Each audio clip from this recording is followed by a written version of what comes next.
सूत बजरिया हो। हम सब बुझा दिन राउर होशियारी आवल हो हरिया हो रानी से जरिया हो सटी के सूत बजरिया हो। छुए नाही दे जइसे लागे भइल हानि बा।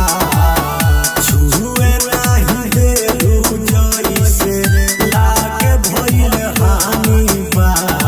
ऐसे काहे करे ए बोला मुझे कमल में परेशानी बा।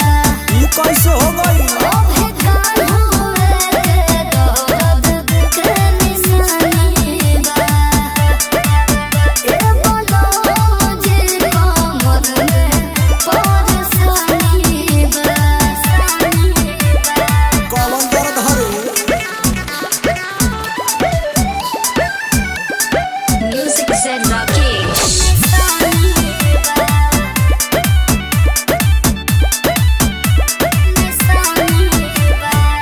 पिया जी बुझतानी हो कौना मूड में बानी हम जुझतानी हो। तब बुझ तू तो सटतू ना फरका कहे पर।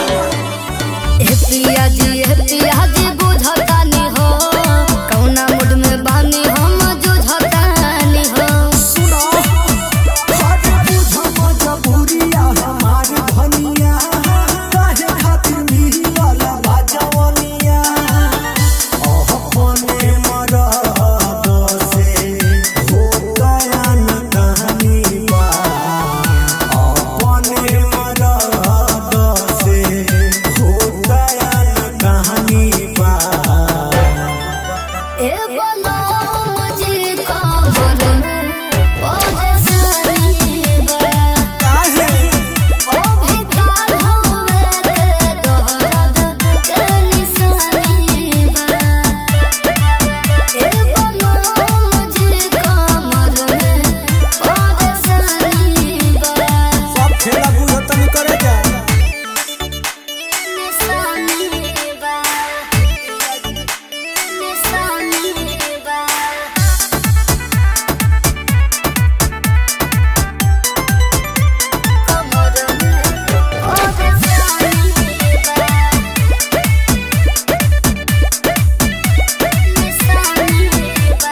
जानो तानी हो सब जी रौरा फेरा में आई नहीं हो जी।